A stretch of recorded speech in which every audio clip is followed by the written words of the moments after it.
All right, ladies and gentlemen, if you could find your seats, we're going to get started. We apologize. Our closed session went over a little bit. I'm going to call this meeting to order. This is the City of Desert Hot Springs regular meeting of the City Council, and the City Council serving as a successor agency to the Redevelopment Agency Board.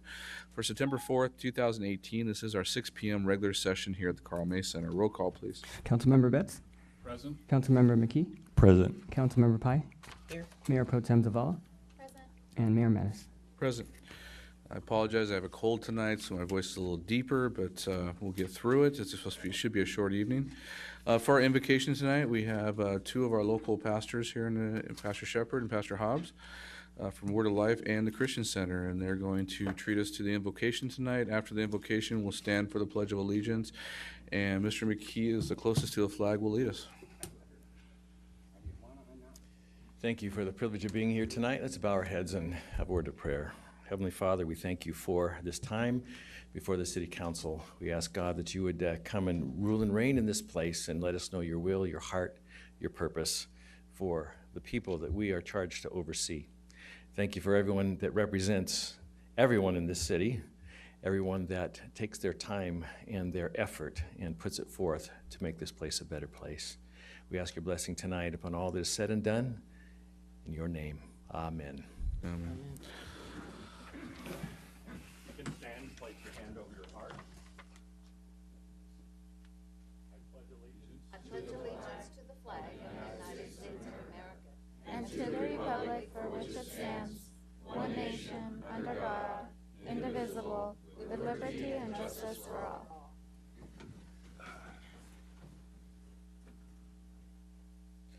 All right, now our city attorney will report on closed session. Thank you. We have no reportable action.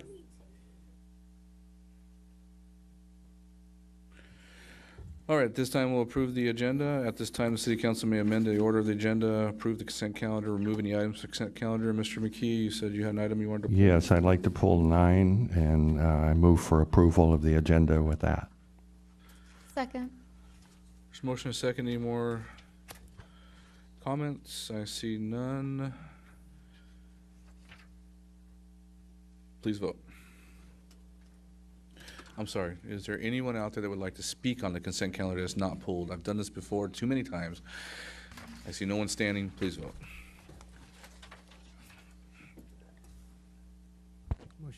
Motion passes unanimously. Thank you very much.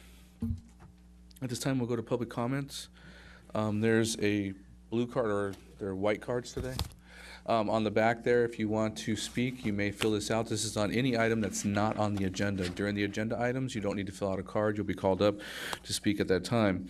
At this time, pursuant to the Brown Act, any person may comment on matters of general interest within the subject matter jurisdiction of City Council not listed on the agenda. Under the Brown Act, the City Council shall take action on or shall not take action on or discuss matters raised during public comment portion of the agenda that are not listed on the agenda. All comments are to be directed to the City Council and shall be devoid of any personal attacks. Members of the public are expected to maintain professional courteous decorum during the public comments. So basically it means if you make a comment, we can't talk back to you. But we will have our public comments. We will have our public comments after you finish. And if you'd like to hear our remarks, which some people do and some people don't, we will then make our remarks at that time. Our first public speaker tonight is Donna Ward-Dean, followed by Russ Martin.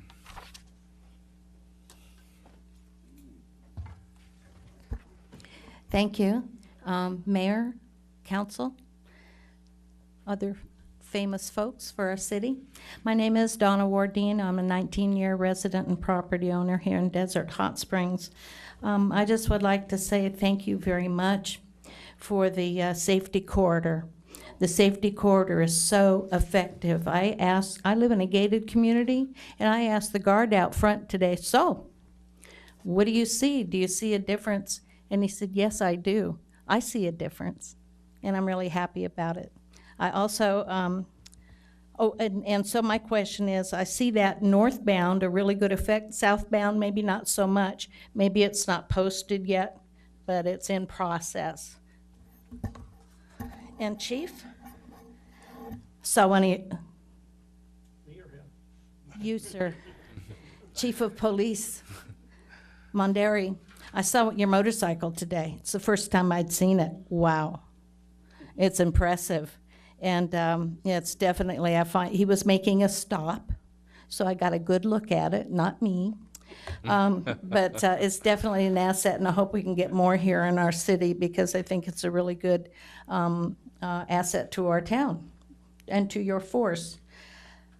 Our flag at the corner of this building, I know I rag on it often, but it's still unlit as near as I can tell, and the time change is coming. I understand that lighting of it is in process, that part of the mechanism in order, or the wiring to do it is there, but it still seems to be unlit, and the time change is coming. Please, make that happen. Thank you. Thank you, Donna. Russ Martin, followed by Stephanie Vergen.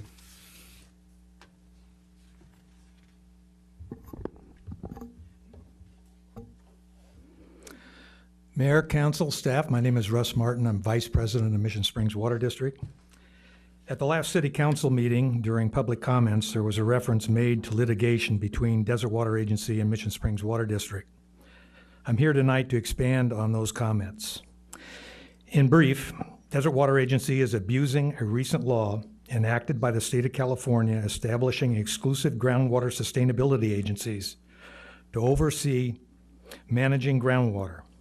Through backroom maneuvering, they inserted themselves as an exclusive GSA over Mission Springs Water District. That was never the intent of the legislation. Now, how do I know? Because the authors of the legislation have gone on record to say so.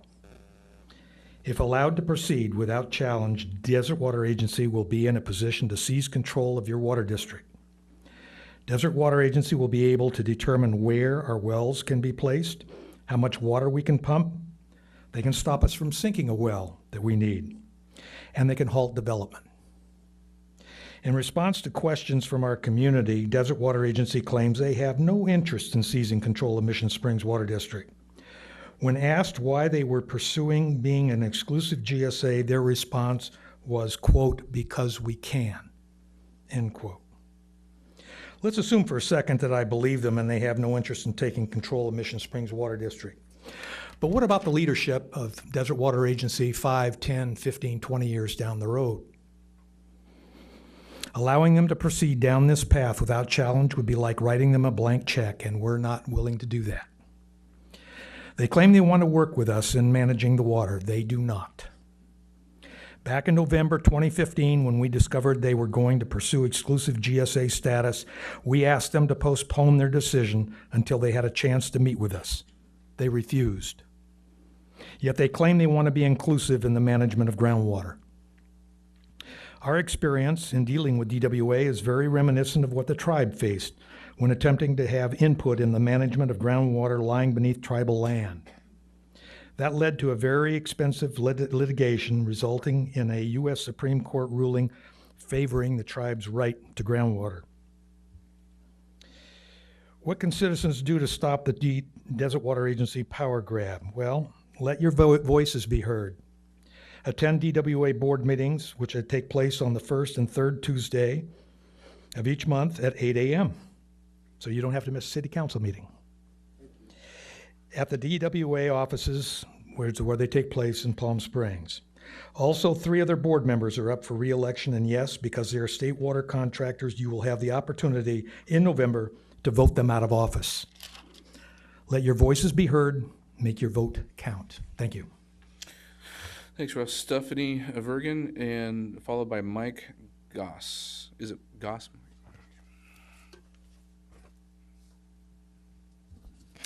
Good evening, Mayor and council members. I wanted to formally introduce myself. My name is Stephanie Virgen. I am with Supervisor Perez's office, and I am the liaison for the City of Desert Hot Springs. So if there's anything that our office can help with or cooperate with, I have left my contact information in the table back there. Thank you. Thank you so much. Mike Goss, followed by Reverend Shepard and Reverend Hobbs. Good evening, City Council. I am here representing DHS Eagles Youth Football and Cheer Program. We've been a program part of the city for approximately 10 years now. Currently, right now, I have approximately 300 parents, about 500 family members, and over 150 kids. Right now, we're practicing on Mission Springs Park, which we had a great job working with the city on getting our permits fulfilled on that, which we're very thankful for.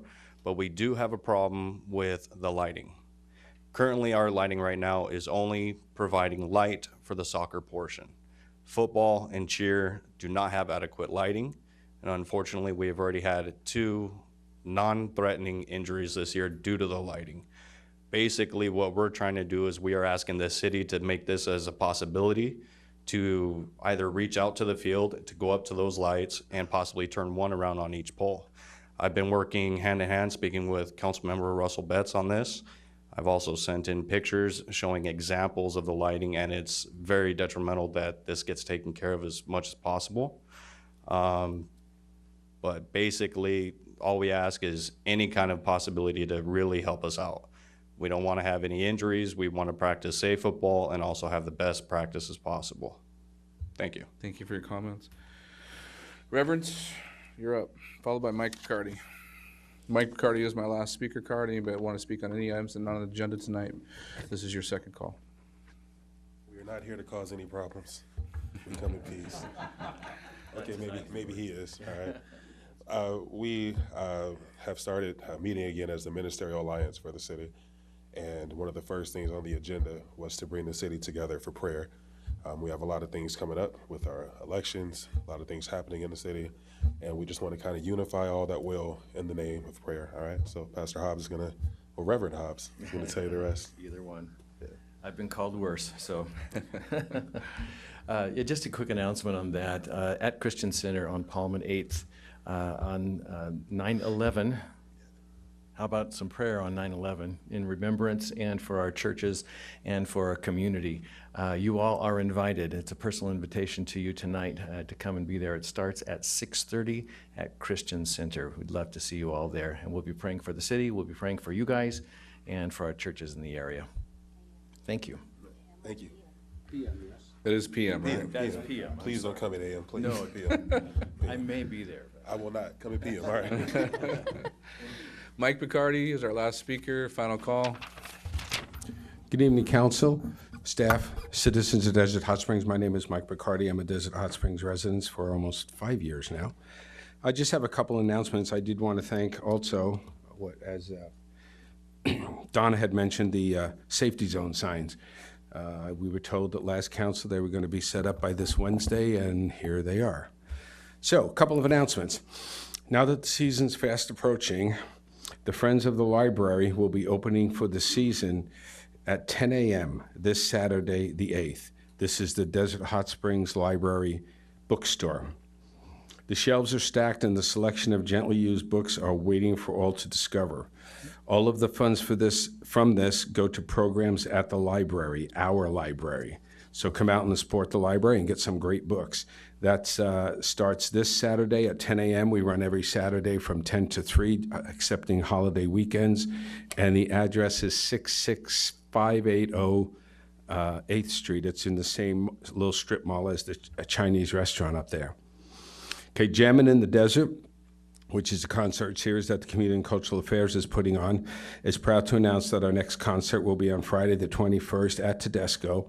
This will be a music mashup with different genres beginning at 6:30. We had hoped to have the students from the Performing Arts University down at Rancho Mirage, but their schedules don't work. So unfortunately, they had to back out. We do have 2 of their students that are probably going to be joining us, but we'll announce the names as we move forward. Right now, we're just calling it a music mashup. So the concert is usually as long as folks are having a good time. It starts at 6:30. Again, that's at Tedesco Park on the 21st. The technical time we finish is 9:30, but people do seem to hang around and have more fun. So bring picnics, folding chairs, and blankets for a great variety of fun music at night. Sorry, my mouth's not working. Mark your calendar. This is down the road. This is in October 20th, again at Tedesco Park. There's going to be a skateboard and bike tournament. This is a day-long family event. There will be music, food, games for all ages, and in the evening, there will be live music. Booths are available right now if you want to participate and have a booth at this event. It appears that it's going to be a big deal. There's lots of supporters and lots of sponsors coming in. So if you need information, call Sabrina Taylor at 760-905-1308. Join this great event, which is helping to extend events and entertainment into Desco Park. Thank you all for your time. Oh, one last thing. We have a new librarian. I just met her. Her name is Alexis. So she started today. Thank you. We have nobody else for public comments. Anybody else like to speak in public comments? Final call? All right, I see no one standing. We'll move on to the city manager's report. Thank you, Mr. Mayor. The only report we have tonight is from our fire chief, Eddie Moore. Thank you, Chuck. This message is for our citizens and anyone that's listening is, over the weekend we had a pretty tragic event at the Whitewater crossing I-10 and Whitewater. A couple individuals got in the water and they perished. My message is that place is not open for the public. It is not a recreational area to swim in the water, to be a nice picnic area that is fast-moving water and will sweep you away.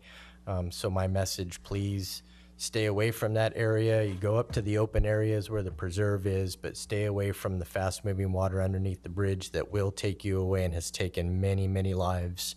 So please read the signs. It says not prohibited.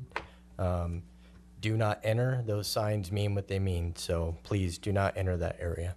Thanks, sir. Mr. Mayor, I do have one more thing. Our assistant to the city manager, Doria Wilms, has a report to give. Okay. Good evening, Mayor and City Council. I was asked to provide just a few highlights from the weekly updates that you all receive each week to the community. So I'll start with some good news. The City of Desert Hot Springs was awarded a grant in the amount of $25,000 from Anderson Children's Foundation. This grant will be utilized up at the Little League Park for park improvements. And so we'll be working on some other grants to surround that to continue some work up there. And then moving on, each week we send weekly updates to our council that provide them with numbers on permits that are issued, so on and so forth. So I'll just do a quick run through of that. So a total of 13 new and renewed business licenses were issued for the week of August 20th through the 30th. I apologize. The building department created, processed, and/or issued 27 permits.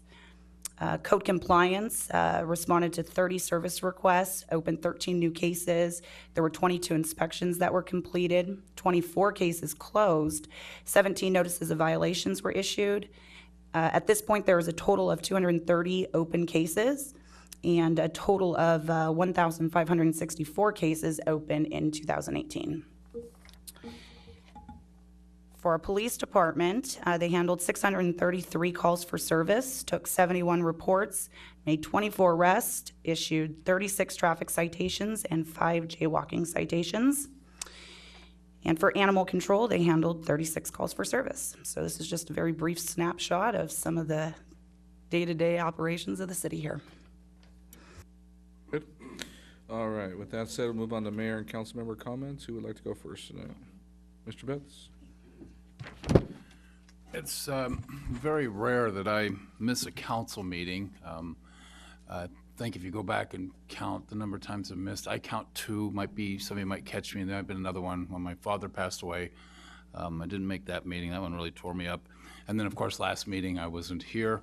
I had what I would consider blinding pain from a toothache, and my face swollen out to here, and there was just no way I was going to get here. And the only reason I'm mentioning it is because there was a couple of comments on social media that then it becomes a good opportunity to explain part of the process up here. One of them had to do with why I wasn't here for a vote on the new city hall. And as I guess most everybody ought to know by now, my wife and I have a business that's located within 500 feet of there, so I would have had to recuse anyhow. So even though I was in blinding pain, I knew I was going to miss that anyhow. And then the other one was, if you noticed during the meeting, Councilwoman Pai was here via a monitor by Skype. And so the question was, well, why didn't you attend via Skype? But if you look at the agenda, which we all get, and it tells you the time and place where the meeting's going to take place. And on last meeting, it said will take place at the Carl May, which is here, but it also noted that Councilman Pai would be in attendance via Skype. I believe it was Chicago, right? So, Illinois. And so there's requirements for posting this notice. So for me to have done that, and I don't want to sound all defensive here, I'm just pointing out to you that the procedure is, I would have had to known on Thursday that I was going to have the worst toothache of my life on Sunday, 3 days later, which just wasn't possible. And I would have gladly given notice that I was going to not be here if I didn't have to have that toothache. So anyhow, I just wanted to cover that. There was some commotion, and so there you go. We know the procedures now, and I regret I wasn't able to make it, but there was no way to be here. You wouldn't have wanted to see me. Okay, with that, I got a couple of pictures I want to show. Gerald, do you have those for me?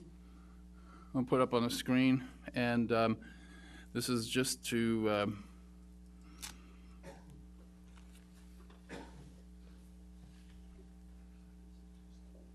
and they're coming now.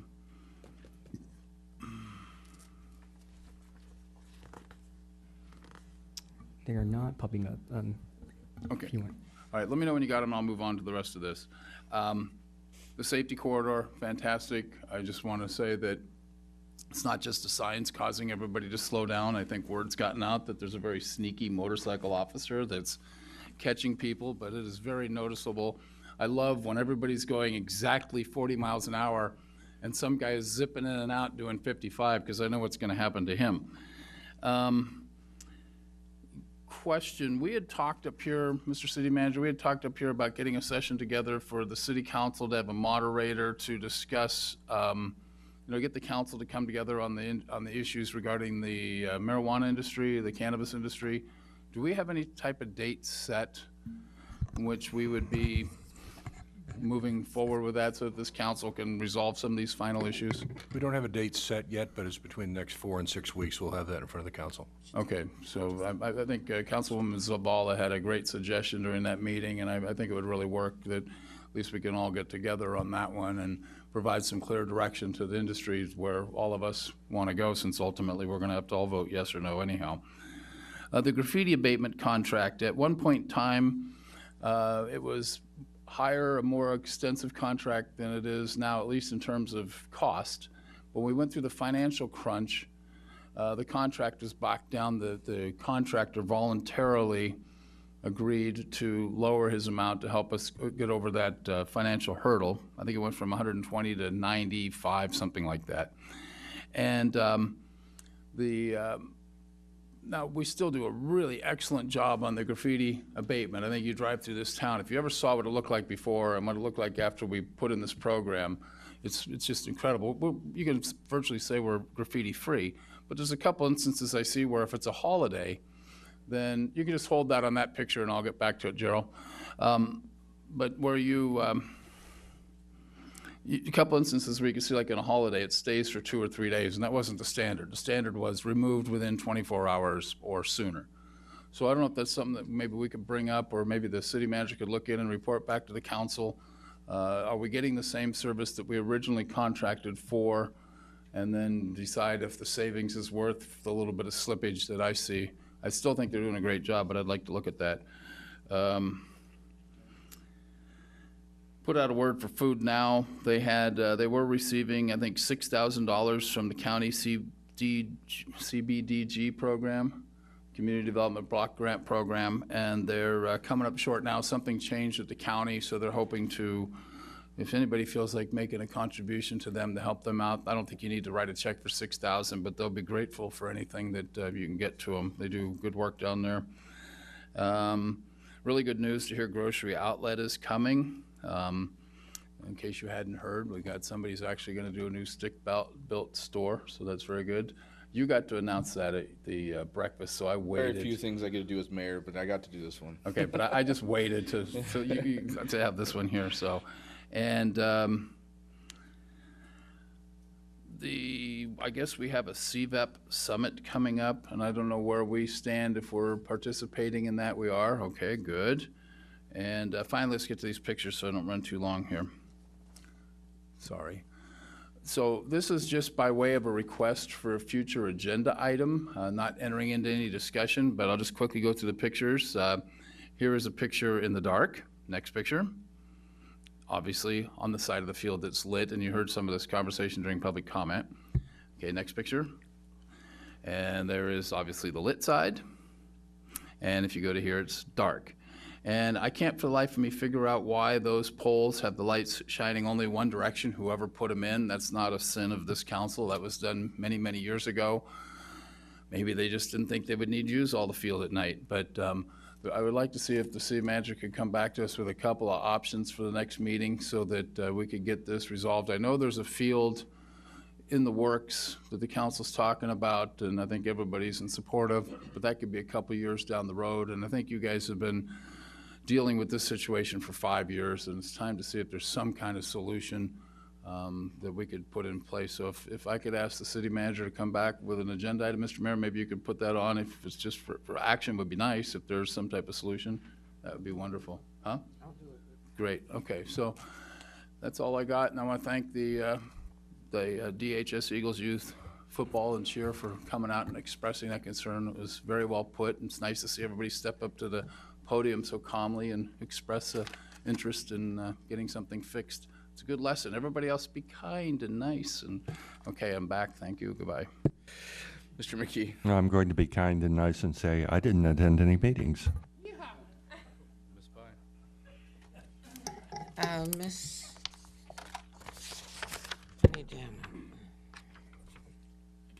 Bergen, thank you very much for introducing yourself, and I wondered who took Miss Zavala's place, and now we know. Thank you. Mr. Gross, thank you very much. I thought that situation had been satisfied already, and I have a concern. And so I'm going with him to put that on the agenda. I wanted to share something. It was a very nice compliment I got today regarding one of our police officers, Officer Jason Hernandez. He helped a lady that had dogs coming after her, but the main thing, he was very nice and very appropriate. And if we get a comment, I think I ought to share it. Also, Elizabeth Swisher is her name. She was a council member for a long time, Elizabeth Donnelly. Right now, she is ill, and she's on Do Not Resuscitate. So I ask that you send thoughts out to her for her and her family. I'm done. Ms. Zavala. I just wanted to show my support to the Mission Springs Water District. This is definitely a very critical issue for our community, and we can't stress the fact that we really need to support our local water agency over this fight for management of our groundwater, especially as it pertains to economic development in our community. And so if people have the time to attend the Desert Water Agency meetings on, once again, the first and third Tuesday of the month at 8 a.m. at the Desert Water Agency offices in Palm Springs, that would definitely be helpful. And then as Russ Martin mentioned, there are 3 seats open in November, and I do believe our former council member and former mayor, Yvonne Parks, is running for one of those spots, so do remember her name in November. Thank you. Not that we're politicking from the dice. Ms. Pye, she had one more comment. I just wanted to mention that Councilman Betts and I will not be able to attend the September 11th meeting. We'll be at California League of California Cities. League of California Cities. 11th? Really? No, that's not council night. Oh, okay. I just have a few comments. I'm going to start with Community Night, Desert Hot Springs High School, their first football game, full season football game. I was asked to flip the coin, and we had a couple of community honors. Chief Monderi joined me. Chief, I forgot his name already. Not you, Chief Moore. You're battalion chief. Not Brooks. Crater. Thank you. The new fire chief for Battalion 10, right? Thank you. I apologize, Chief Crater. And then we had a community hero who was a business who was recognized, which was Jorge who owns Zapopan. So it was a really nice evening. It was a beautiful night. Desert Hot Springs Eagles played very well. I attended the Coachella Valley Association of Governments Transportation Committee on Monday, and the CB Link was an application for the ATP grant cycle 4 was put in, and Desert Hot Springs is part of that, so that we can pursue the engineering and design for the CB Link into our city. I also met with the Red Cross, who, if you don't know, next council meeting will be Fire Prevention Week, and our fire chief will be giving a report on Fire Prevention Week, correct? And then we also will have the Red Cross here to talk about their program, so it kind of goes hand in hand. And then the Desert Hot Springs Neighborhood Group was kind enough to invite me to do a town hall, and we gave an update on, if you haven't seen that, it is online, and you can get a full update of what's going on in the community. Lastly, Junior All-American Football, been a great program throughout the community. My son started in that program before going off to high school. I still, to this day, don't understand why you're not in the light and still in the dark when it comes to that field. I don't think there's enough AYSO or enough pickup leagues that should push you out of that. And I thought we had fixed that, and you guys were going into the light, and it looks like it hasn't happened yet. So either way, when you look at that field, I don't know how busy it is when you first start your practice, but it always is empty when you finish. I don't understand why you don't have one of those fields in the light. So you have my support on that. Maybe our staff can work with you to get that taken care of, and we don't even have to bring it back to the council for an action item. We can just get it taken care of by moving you into the light. I know those lights were put there because there was only a certain amount of money at that time to renovate that field. Now it's about as far as they could go to brighten that field enough to make it safe enough. If they had spread those lights out too much, it would not be enough light, and that was the reason, that back portion. But when John Martin started this thing, he was very adamant about having some field, and that was the only field at the time because AYSO was so big, but I know they've shrunk, so I don't understand why we can't share. But hopefully we can get that fixed for you, and our staff will work with you to do that. If not, there will be an agenda item eventually, and we'll try to support you on that, okay? Fair enough. That's all I have tonight. We're done just after 6:30. We're going to move on to our first agenda item, which is a public hearing. Item number 2, which is a conditional use permit number 03-04, amendment to the change a Type 20 off-sale beer and wine alcohol beverage control license to a Type 21 off-sale general for the existing Carniceria Rancho Grande located at 13313 Palm Drive, APN 641-214-022 within the general commercial district or zone. And the applicant is Carlos Enterprises, Inc., and it looks like Scott Tajner is going to be the one giving the report tonight. Correct. Thank you, Mr. Mayor. Good evening, council. The project is located, just so you can work. There we go. Project is located near the northwest corner of Ironwood and Palm Drive within an existing commercial shopping center located within the general commercial zoning district. It's not working. Thank you. The applicant is requesting an amendment to their existing conditional use permit to change their liquor license type from Type 20, which is off-sale beer and wine, to a Type 21, which is off-sale general, which also will allow for not only beer and wine, but distilled spirits as well. The state ABC limits the number of licenses per zone, which is indicated on this map. Currently, that zone 445.07, there is a limit of that was set by the ABC for 6 licenses. There are currently 8. That's going to require that the city council make a resolution of convenience or necessity to allow for an additional license.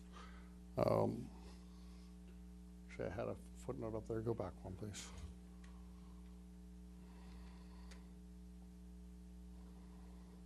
You can just arrow back. A couple of the findings were that in order to compete with other markets in the area, that expansion of the business makes sense for them to compete, and also it's going to provide residents kind of a one-stop shop where they're not going to have to go to a market and then go somewhere else. So I think that's within the resolution that is attached. Can I ask a question while you have that slide up? Sure. You stated there's 8 licenses active in that area? Correct. But there's only 6 allowed?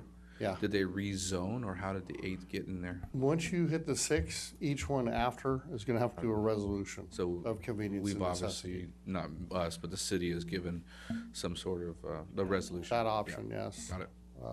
To allow for oversaturation based on those findings in the resolution. Just to add to that, on packet page 31, you have the list of the 8.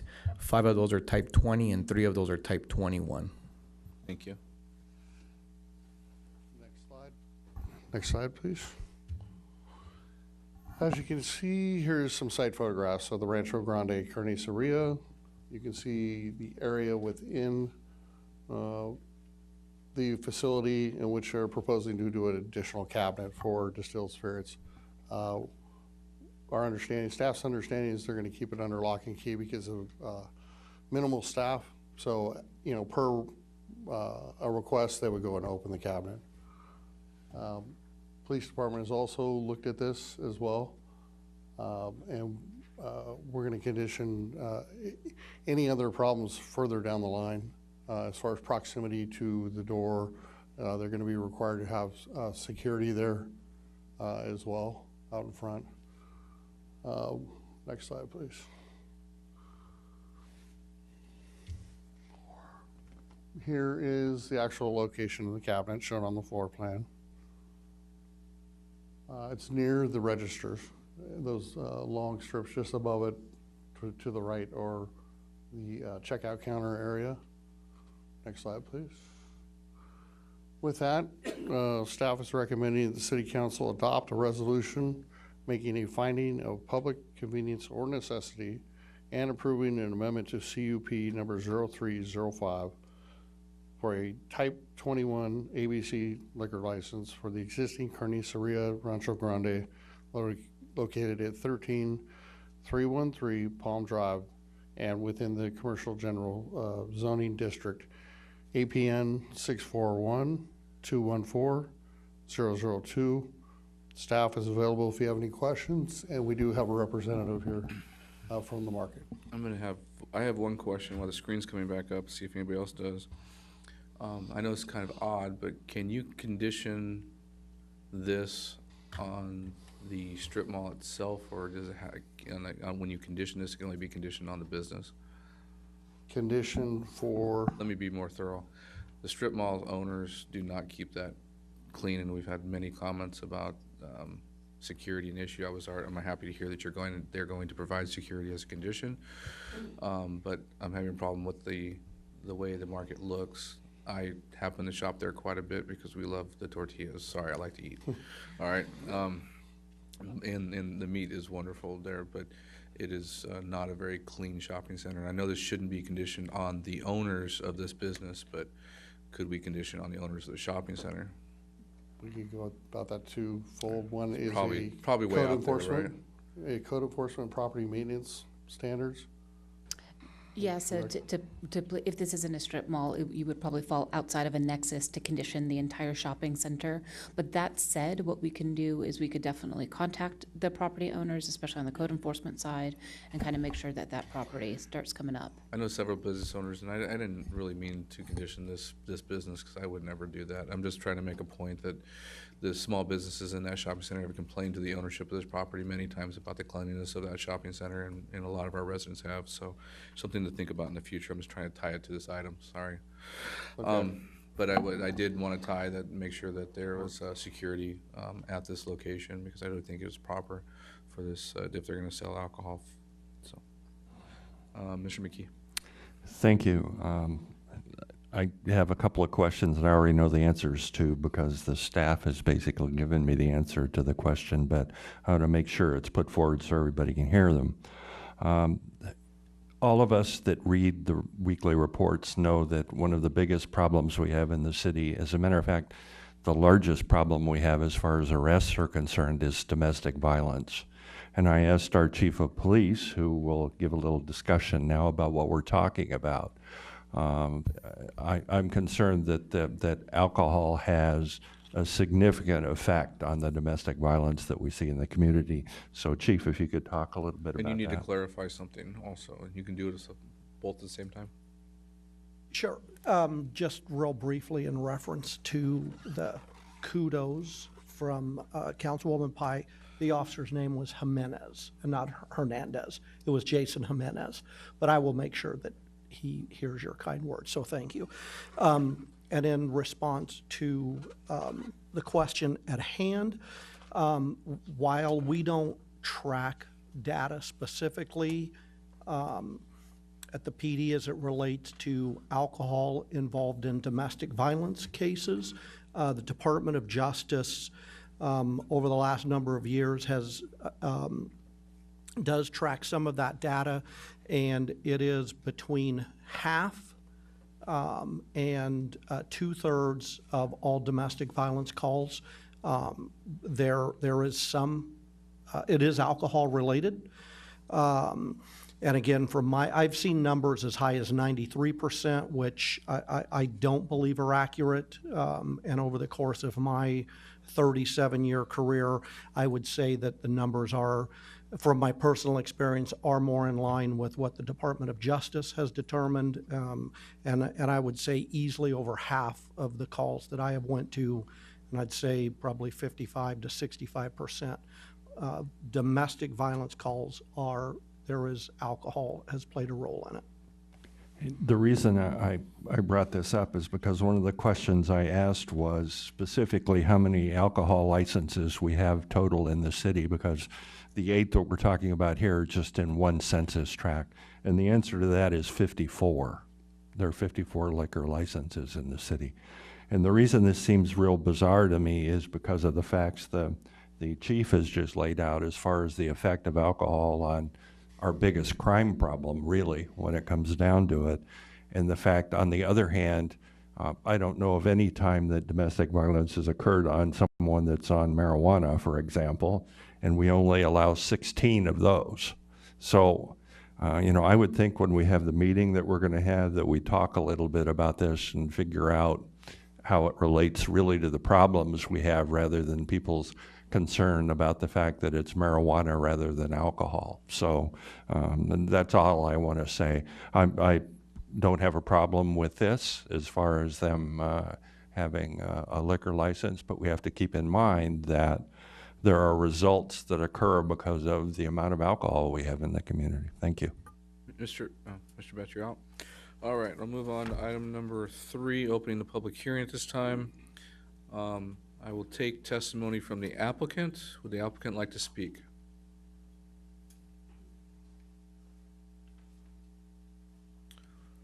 You state your name for the record. Hi, good evening. My name is Tiffany Kahns, and I'm the Vice President of the company of Carlos Enterprises, doing business as Carniceria Rancho Grande. I'd just like to say, Mayor, council members, staff, people, thank you for getting us on the agenda. So I'd like to talk about one thing regarding the number of licenses. We've had our license for 13 years, and here we're not adding another license. We're changing the type of license that we have. Unfortunately, I guess it's a new license, but the existing license has to be either transferred out or put in active. So it will not be increasing the number of license, just the type. Thank you. I'm sorry, did I cut you off? I didn't mean to cut you off. I thought you were. Oh, no, and every year we try to put in more services or try to be as complete as possible for a smaller little grocery store. So we just figured that the liquor license would be the next step. But we have a similar setup already in Cathedral City, and we don't generate a lot of sales, but every day there's new competition. So we're just trying to not have our people go somewhere else for something that maybe we could provide. Thank you very much. I'm going to take some more testimony. If there's any testimony for or against that you want to rebut, you'll have an opportunity to do that, okay? Okay, thank you. I'll take testimony in favor of this project? Would anybody like to speak in favor? See no one standing, I'll move on. Would anybody opposed to this project would like to speak to it? I see nobody standing. Anybody in neutral position that would like to speak on this item? I see nobody standing. So I would assume that you don't need to rebut any information since there was nobody, yeah, okay. I will close the public hearing at this time and I'll open it up for more city council discussion. Mr. McKee, are you back in? I am not. Mr. Betts? Yeah, I just wanted to say that your comments were very good, helpful.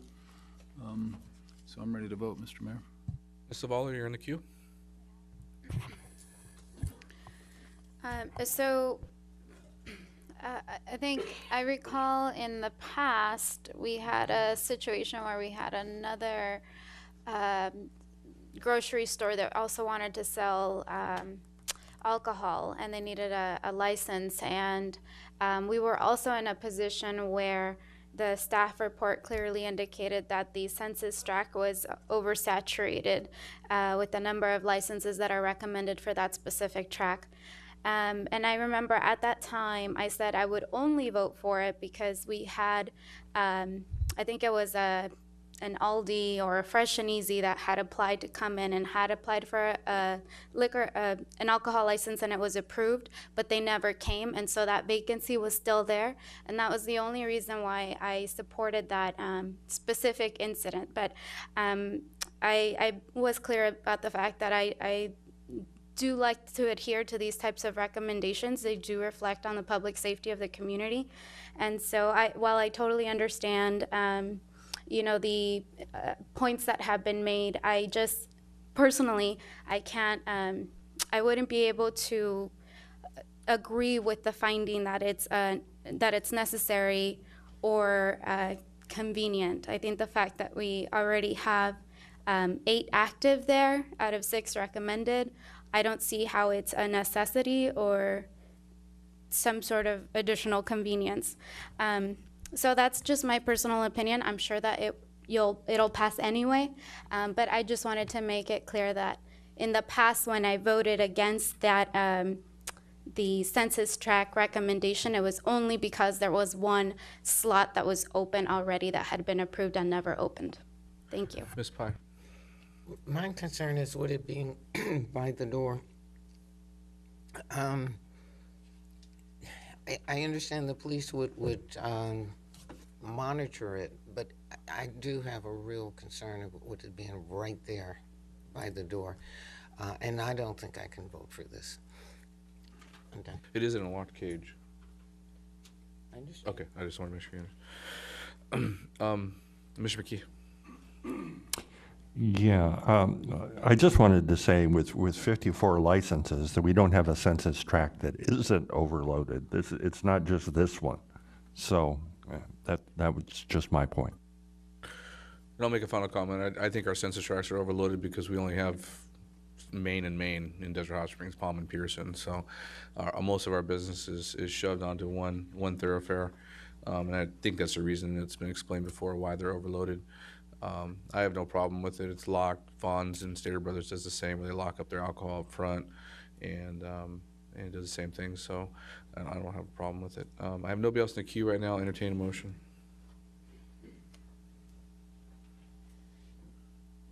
To approve, Mr. Mayor? I'm looking for a motion. Motion to approve.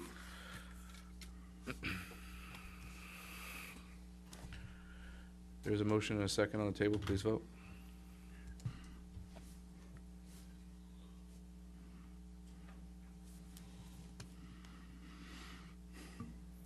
Motion fails with Mayor Pro Tem Zavala, Councilmember McKee, Councilmember Pye voting opposed. All right, with that, we'll move on to the administrative calendar at this time. Item number 3, application for the installation of public art at the northeast corner of, sorry, a little breathing here, corner of the Bunch Palms Trail Cultivation Project located at the corner of Cabot Road and 2 Bunch Palms Trail, APN 665-030-058, Art in Public Places number 01-18. And this, you, Mr. Tashner, again? Yes. Thank you, Mr. Mayor. It's an application for Art in Public Places. The project site is located on the southwest corner of Two Bunch Palms and Cabot Road. This is the Bunch Palms Trail Cultivation Project. It was CUP 2316, towards the end of 2016, about 2 years ago, it was approved. It's currently under construction. Am I speaking loud enough? Next slide, please. Now this is upside down. You can see I put a north arrow on the right side. It's on the portion facing Cabot Road and Little Morongo, along the corner street frontage there is the proposed location of the installation for the art. Next slide. They actually know the actual art piece that they want. It's made out of sheet metal, standing, I'll get to that in the next slide. It's by an artist named Zohal Dara, and the piece is entitled Bucking Bronco. Next slide, please. The height is approximately 13 feet. It's on a base that's about 4 by 6 feet and 5 inches in height. It weighs about 250 pounds. The Art in Public Places program, the required minimum contribution for this project's contribution would be just over $6,400. That percentage is based on the equivalent percentages of the AIPP ordinance at the time the application was submitted back in April, and when it was deemed complete. So it's under that ordinance that we assess the project. The current cost breakdown for the proposed Bucking Bronco is just under $22,000 in costs, and that's further detailed in exhibit number 7, which is attached to the staff report. On August 8th, this went before the Community and Cultural Affairs Commission. They recommended approval of this, but they wanted to kind of zigzag the fence behind the public art, putting this piece out more closely to the public right-of-way and the sidewalk. Since then, the applicant has expressed many concerns with liability having this, because it is sheet metal, it's got jagged edges, it's a pretty tall piece. They're concerned that people are going to try and climb it and take pictures, and then also that it could get tagged, or graffiti, vandalism, etc. So they're requesting that the City Council waive that condition that was imposed by the CCAC and leave the proposed fence out in front instead of having like a 90-degree angle behind it, so that public art would be outside of the fence. They want to leave it, with the fence in front of it to protect it. With that, there's a recommendation from the CCAC for approval of the proposed public art in Public Places application number 0118, subject to the condition that the developer relocate the small portion of the fencing so that the art piece is behind the fence along the corner frontage. With that, staff's available, and we do have a representative here on behalf of the project. Thank you very much. Do we have any public comments? Mr. Picardi, state your name and your 3 Good minutes. evening, against council. My name is Mike Picardi. I'm putting on a different hat. I'm the chair of the Community and Cultural Affairs Commission.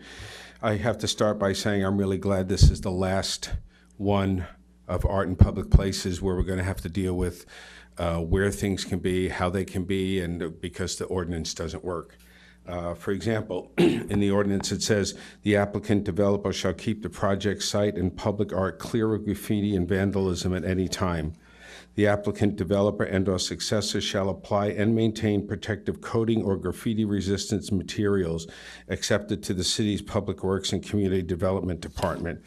Also, there's a really odd thing in here that actually contradicts something. If the developer fails to remove the graffiti within 48 hours, the city or its agents can enter the project site. So in other words, we can't even clean off the graffiti if it's behind the gate. We have to wait till we get somebody to come and open the gate to get there. To me, public art is public. Everybody can be able to touch it, can go near it, can be against it. take pictures in front of it, and to put it behind a fence, in my opinion, and as in the opinion of our commission, which was unanimous on this vote, was that it needs to be out in the public space. It needs to be where people can walk up and touch it. We had one before this with the flags, that the flags are going to be behind a fence, and that's supposed to be public access. It's not. That one went through. I don't know why, but it did. And again, here we are again with art in public places that's not accessible to the public. Yeah, we can go and look at it, but we can't touch it. People like to touch art. They like to see it. They like to feel it. And according to the ordinance, the owner is responsible for any graffiti or vandalism. It's already in here. And to use that as a reason to put a fence around it, I think is inappropriate, for lack of a better word, and unnecessary at this point, because it is in the ordinance that they're responsible for it, and it's supposed to be in a public place. And again, like I said, I'm glad this is the last one where the developer is going to be allowed to put the thing wherever he wants it, he, she wants it, because I don't think it's serving the code, the original intent of the art in public places, because it's not public. It's behind a fence. Thank you. Thank you. Any comments on this item? Good evening, ladies and gentlemen. I guess our problem with the... State your name. I'm sorry. I'm John Van Beek, developer. With it being exposed that way, it is metal. You all live here. It's 110 degrees. It is metal. A child's going to walk up. You're going to burn yourself. The liability to not only us, but I think to the city, if people get hurt, it's going to be pretty bad. But you are going to be able to see it behind the fence. It's 13 feet high. The fences are 6 feet. It's wide open fencing. So you will be able to see the artwork. Again, our concern is just public safety. Other than that, what else is there? Is there some kind of comment that I wasn't at the meetings that with These are with public comments right now, so you can say what you want, and if we have questions when it gets back to council, I'll bring you back up. Okay, thank you. Thank you. Any other public comments at this time? Final call? All right, we'll close that item. I'll take council member comments. Mr. Betts? Well, you'll certainly be able to see the art, but I think Chairman Picardi's correct. It's going to be behind a fence, and I don't think that's real good. I actually like the art piece. I think it's very nice. I'm happy that the CCAC did their job and picked something nice. And Mr. Van Beek, thanks for picking a nice artwork. That looks great. I know you've had your share of purchasing concrete, so you might not be real excited about this next suggestion, but maybe behind the fence, but up on a pedestal overlooking the fence, gets it visible. I understand you can't go up and touch it, but it's a point well taken that in 110 degrees, we don't want people touching that. I know over at the Mission Lakes Shopping Center, that's what they did. They put it up on it was probably a 6-8 foot pedestal of concrete. You can go take a look at it. It didn't seem to be a big challenge to them to put their metal sculpture up on that. And maybe that was the reason why, because you really can't touch that unless you really work at it. But I'm thinking that might be a nice compromise here, is if you could put some concrete, maybe you have some of the old concrete that you got rid of, I don't know. Sorry, I don't want to touch a sore spot. But you just, the project you got there looks beautiful with all the concrete work you did. So I'm just wondering if you could add some here with a tall pedestal, get it up above the fence, anchored for the wind, of course, and I think that might solve the problem. But I see both points, and I certainly appreciate the CCAC's view that it should not be hidden behind a fence. I agree with you 100% on that. Mr. McKee? Yeah, I was surprised. I thought that we basically said the flag display had to be in front of the fence when we passed it. So I'm really confused on that as far as Mike's comment. You guys approved it in front of? Yes, I'm pretty sure we did. What confuses me about this a little bit is, just off the top of my head math, we're talking about this project is about $700,000, $750, somewhere around in there. Is that what you're talking about? That just seems a little low to me, to be blunt. Are you really doing it for $700,000? Because it's a pretty big building. It's 40,000 square feet on the first phase. Okay, and you're. 20, but I know. That's the only question I had. I think it's optimistic that it can be done for that amount of money. So, thank you. Ms. Pai?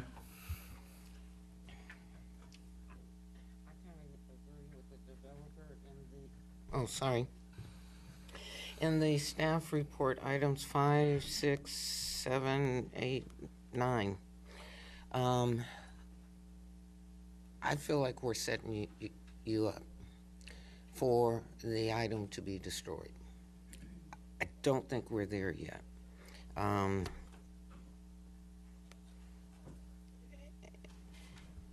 I think, give you one thing, the public art shall be maintained in good condition to the satisfaction of the city manager. City manager does that, and I think you're going to be vandalized. And I know that. At least that's what I'm thinking. And I don't think right now is the time to put the fence behind it. That's it. Ms. Zavala? I just wanted to say that I agree with with Mike here and in his suggestion and the CCAC's finding that, you know, public art should be accessible to the public. While I don't expect anybody to be touching it, because I sure would not be touching it, I still think it should be something that you can at least walk up to and be able to interact with in some way if it's a public art piece. So I don't know. While vandalism is something that could happen, I mean, that happens to some of our public art pieces now that are on display. At the same time, I feel that, you know, if you didn't want to run the risk of that or have any liability whatsoever, you could go the other way and just contribute the fee in lieu of putting out the art. I think if you want to do the art in public places, then it should be public.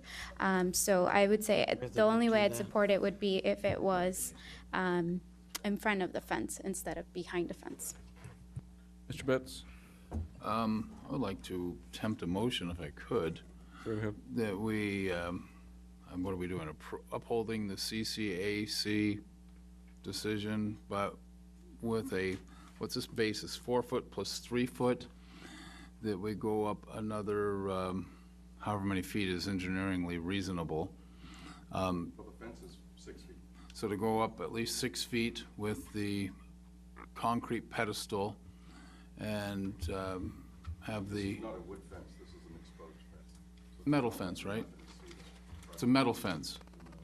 Yeah, so anyhow, my motion would be to approve the, uphold the CCAC decision, but to add take a pedestal up to a minimum height of 6 feet to get it up out of range and either put it in front of the fence or behind the fence, as long as whatever staff could work out as far as that goes. I don't know, in front of the fence, I can't decide on that one. So if somebody wants to amend this one in front of the fence or behind the fence, I'll take it.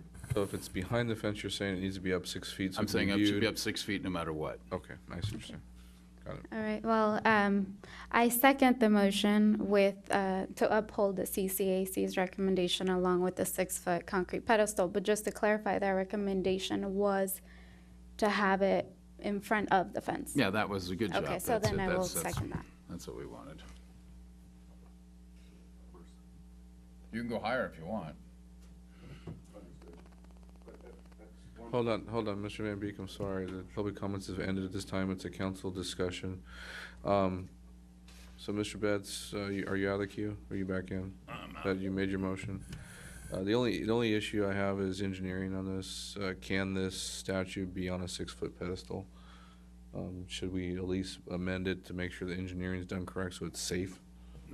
I'm just looking at the one that's at Mission Lakes Those Shopping are, Center. Those are more like 4 feet. No, they're 6. Are you sure? Yeah, because I go up to it. It's tall. It's, you know, it's almost as tall as me. And But is I there- watched it being constructed. Is there weight of that art the same as the weight of this art? I think it weighs 250 pounds. And we did concrete there at the park. I don't think it's insurmountable to put in, frame it up. And I mean, if you don't fill it all with concrete, you put in fill and then put enough concrete to have it be structurally sound. It's not that big of an engineering job. I'm just trying to get it up out of the way. I just don't like the idea of looking through a fence. I don't disagree with you at all. I'm just trying to make sure that we get it correct. I just don't want someone building something that's unsafe, Mr. City Manager. In Indio at the fairgrounds, they have a ram that's built the same way out of sheet metal pieces welded together, and it's probably, I don't know, 15 feet high, I think. But they have to keep it surrounded by fencing because you could cook an egg on it at any time, even during the winter period. So anybody puts their hand against it, it's going to stick against it because of the heat. All right, with that said, is there any amending to this motion, or is that the motion you want to keep? Well, I don't think it needs to be 6 feet. I mean, if it's not sustainable, then, maybe we can just say on a concrete pedestal. Well, it already is on a concrete pedestal, and the problem is they're worried about it getting touched.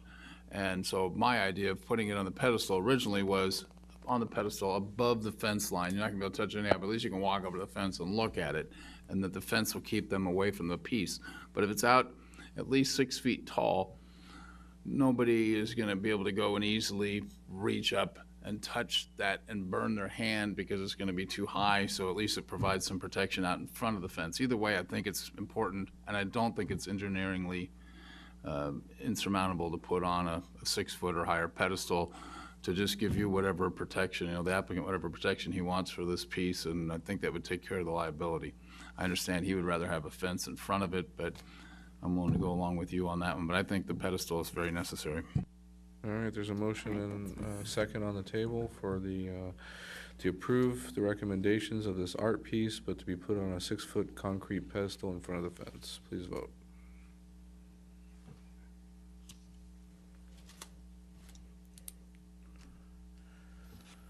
Motion passes unanimously. All right. Move on to item number 4, law enforcement services agreement between the City of Desert Hot Springs and the Palm Springs Unified School District. Chief Mondary. Mr. Mayor, for the past 6 years, the police department has provided a school resource officer dedicated specifically to the high school, and for the last couple of years, the Wensloff Education Center. And this agreement is for them to reimburse us for the cost of that officer. It's no cost to the city. Obviously, there's a number of benefits, and the cost of the officer that would be reimbursed to the city this year is $136,141. I would like to emphasize that is not the officer's salary. That is salary, benefits, retirement. It is all inclusive of everything that it costs the city. And with that, I'll be happy to answer any questions. All right, with that said, do we have any public comments on this item? Really?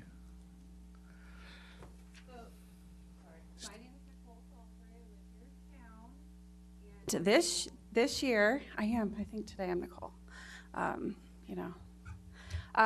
This year I have a high schooler, and a lot of people don't know I actually live in town. My kids go to school in town, and I see a lot of parents every day upset that either at school, it's either we live in an age where children don't feel safe or things happen. And I will tell you personally, I love seeing Mr. Motorcycle Cop every day when I go to the high school. Or you have another one, a female. Just honestly, it's like it's unsafe. These are people we're, I don't want to say breeding, but you're raising for the future, and it's important to keep them safe. And I want to know when I send them to school every day that I'm getting my son back at the end of the day.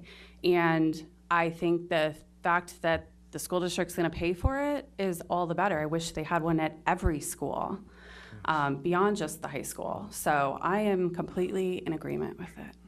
Thank you very much. Anyone else like to speak on this item? Final call. Close public comments. We'll go to council. Mr. Betts. Yeah, I didn't know what Councilmember McKee had in mind, but I wanted to make a motion. Mr. McKee, do you have a comment? I just have a question in general. I think that there's an SRO for every high school in the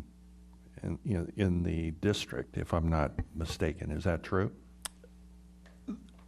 I don't know if it's Where every I'm school. going is there are actually two high schools in town. We've got Wenzloff and we've got the high school. And in effect, what we're doing is, I assume that this SRO is working in both of them. She is predominantly stationed, for lack of a better term, at the high school proper. But she makes periodic trips over to Wenzloff, and then if she is needed there, she goes over there. I'm just saying, in light of what's been happening at high schools, wouldn't it be reasonable for us to ask the district actually to give us an officer for Wenzloff also? Because in effect, what we're doing is cheapening out on them, for want of a better description. I don't think there's anybody else that's in that circumstance where they're sharing SROs between two schools that I know of. So I believe there are other continuing education centers in the district, and I can find out and see If we how each could, of those cities I are would handling appreciate it. that. Mr. Betts, back to you. Yeah, I'd like to make a motion to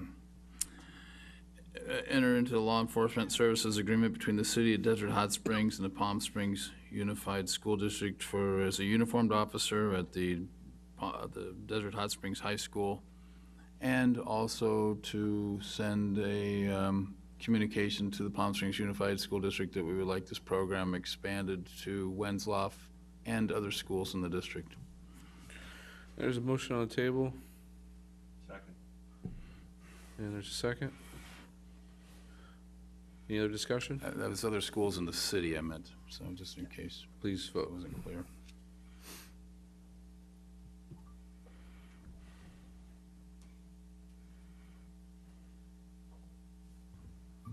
Councilmember, Mayor Pro Tem Zavala.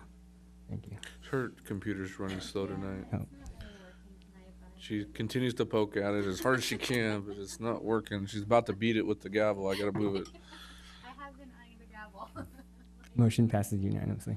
Thank you very much. Item number 5 is the ordinance relating to the electronic and paperless filing of the Fair Political Practices Commission, also known as FPPC, campaign disclosure statements. Mr. Soriano.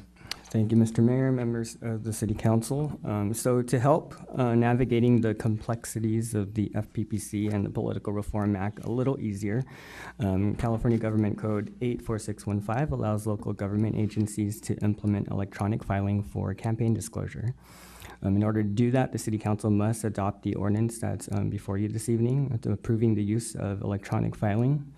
As you know, I'm the local filing officer for the various campaign disclosure forms. Currently, the process involves reviewing the various forms to ensure that reporting is in compliance with the Political Reform Act. Since 2008, and I chose that date because that's when I started here, I've reviewed approximately 235 statements, and each statement has about 11 different schedules, 80 different line items, and with that said, it takes me about 30 minutes to an hour to review one statement. If an error or discrepancy is found, then I'm then required to request an amendment from the filer, and I mean, can it be as little as missing a complete address to missing a contributor code? You guys know what I'm talking about. So to provide a more efficient process, I'm implementing a system called NetFile. In order to do that, like I said, the council is required to adopt this ordinance. NetFile is a system that's user-friendly, uses the same encryption that banks use for online banking, backs up data at 3 different locations, and is approved by the California Secretary of State. To ensure a smooth transition to this, the NetFile and myself will provide one-on-one training and account setup. In addition to campaign disclosure, although this does not require an ordinance, but the NetFile system will be able to accommodate Form 700s. So I've heard from a few of you that the system that the FPPC currently uses is not very user-friendly. I've viewed a demo for this NetFile system, and I can assure you that it's a lot easier than what the FPPC currently has. With that being said, I request that you approve this ordinance to allow for electronic filing. Thank you very much. Any public comments on this item? I see no one standing. I will assume there's no one wants to speak on this item. I will close the item. And return to council. Mr. Betts, you're first. Yeah, first off, when we have our city clerk bring us something, it's an occasion to say thanks. You do a really, really good job, Gerald. We're very, very lucky to have you in our city. I've been trying to catch in a mistake for I don't know how many years, I haven't done it yet. And it's not just me who thinks highly of you. I've had a chance to talk to city clerks around Southern California, and quite a few of them know you. And the ones that do know you always speak very, very highly of you. So if this is coming on your recommendation, I certainly am in favor of it. The only other thing I wanted to say was, if this is going to eliminate this crazy system with the FPPC where you have to send in the same form for every single committee you're on, so you got 10 different forms you're sending off, I don't know why you can't just file one thing, one place, and then any agency that wants to look at it, go pull it down. I'm hoping that this will get us closer to that point. So I'm all in favor of this one. Ms. Zavala? I think this is great, and of course, Gerald, you know you're awesome. But I did want to ask, so does that mean that we will only be filing electronically from now on? So how this ordinance is written is that it's an opt-in. We can, so I'm, taking into consideration as we kind of ease into this, so we can revisit this in a couple years, and should the council wish, we can make it mandatory. Perfect. Okay, well, I think it sounds great, and if it cuts down on your work, then that's even better. Mr. McKee? How do you deal with wet signature? So the system will allow for e-filing, so it would be electronic signature, so no more wet signatures. Okay, and moving along with what Russ was talking about, can we just file it in one place but then send it to everybody rather than having to do a form for everybody we send to? So for campaign disclosure, yes, because that is specific to the city.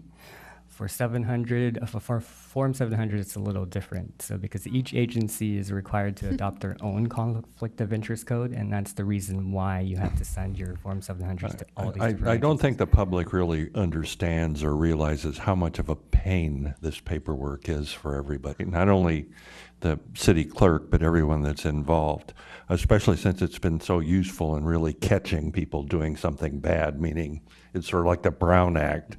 For all the work you do, they catch about nobody. I mean, has there ever been a Brown Act conviction of any sort that anyone knows about? It's a huge amount of effort that everybody up here has to go through that creates nothing as far as I'm concerned. So anything that can make it more pleasant is great, Gerald. Thank you. But I heard Russ Martin loves filling out this paperwork, so it's the reason we're going to continue to do it. Joking. Well, some of us are. At this point, I have nobody else in the queue. Would I entertain a motion? Move staff recommendation. Second. Please vote. Whoops, I might Very quick. accidentally. Oh, thank goodness. There I you didn't. Still doing it. Hit it again. I don't know. Who was the second? I think There you're it was. second. There, Okay. There's a second now. There. Oh, now it's frozen. Vote down there, all right? Okay, motion passes unanimously. There we go. All right, our last item on the agenda tonight was pulled from the consent calendar. It's item number 9, second reading and adoption of the ordinance amending chapter 17.180, allowing marijuana testing facilities in the commercial zone. I just wanted to clear up one thing that is incorrect in this, I think.